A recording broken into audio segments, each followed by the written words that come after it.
पाठ 11। पाठ का नाम खेलो कूदो स्वस्थ रहो।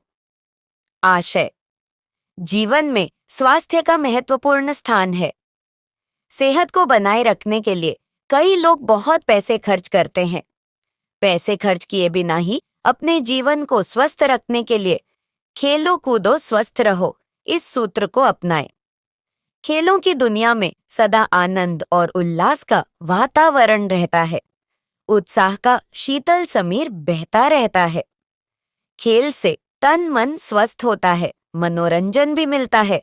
खेल कई तरह के होते हैं। साधारणतया उनके दो भेद किए जाते हैं, शारीरिक खेल और मानसिक खेल। जिन खेलों में शारीरिक श्रम अधिक करना पड़ता है उन्हें शारीरिक खेल कहा जाता है। उदाहरण के लिए कबड्डी, हॉकी, गुल्ली डंडा, क्रिकेट, कुश्ती, फुटबॉल, बैडमिंटन, तैरना, दौड़ना आदि। इसके विपरीत जिन खेलों में मानसिक श्रम अधिक होता है उन्हें मानसिक खेल कहते हैं। उदाहरण के लिए शतरंज, कैरम, पासा, बकरी बाग खेल आदि। इसी प्रकार वैयक्तिक खेल और सामूहिक खेल के रूप में भी भेद किए जा सकते हैं। व्यक्तिगत खेलों में तैरना, दौड़ना, एरोबिक्स, तीर चलाना, बिलियर्ड्स, शूटिंग, नाव चलाना, छलांग मारना आदि। सामूहिक खेलों में volleyball, cricket, football, kabaddi, badminton आदि। इसी प्रकार खेलों का और एक भेद भी है। कबड्डी, क्रिकेट, हॉकी, वॉलीबॉल आदि मैदानी आउटडोर खेल हैं। शतरंज, कैरम, पासा आदि घरेलू खेल इंडोर हैं। आजकल हमारे देश में हॉकी, क्रिकेट, बैडमिंटन, शतरंज, कुश्ती आदि खेल काफी लोकप्रिय हो रहे हैं। राज्य और राष्ट्र के स्तर पर खिलाड़ियों को पुरस्कार दिए जाते हैं, जैसे अर्जुन, एकलव्य, द्रोणाचार्य, ध्यानचंद, राजीव खेल रत्न आदि। पुरस्कार के साथ धनराशि भी दी जाती है।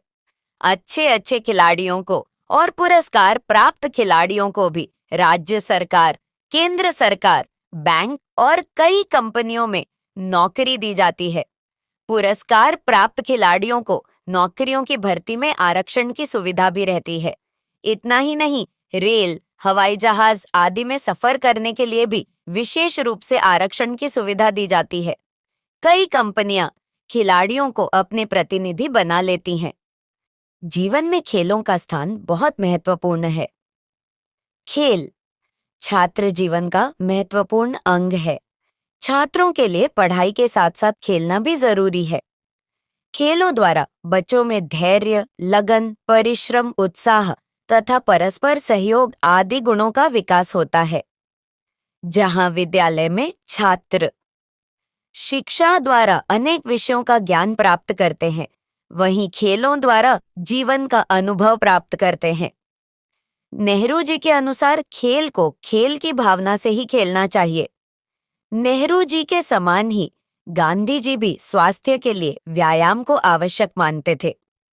खेल भी व्यायाम का ही एक अंग है। खेलने से हमारे अंगों की कसरत हो जाती है और हम हृष्ट-पुष्ट बनते हैं। अतः अच्छे स्वास्थ्य के लिए खेलना जरूरी है। खेलों द्वारा हम नाम के साथ साथ धन भी कमा सकते हैं। आजकल खेलों को प्रोत्साहन देने के लिए विद्यालयों में भी खेल दिवस का आयोजन किया जाता है। जीतने वाले बच्चों को पुरस्कार दिए जाते हैं। सभी बच्चों को खेलों में भाग लेना चाहिए ताकि वे स्वस्थ बने। कहा जाता है कि स्वस्थ शरीर में ही स्वस्थ मस्तिष्क का निवास होता है। अतः तन मन दोनों को स्वस्थ बनाने के लिए खेलना अत्यंत आवश्यक है।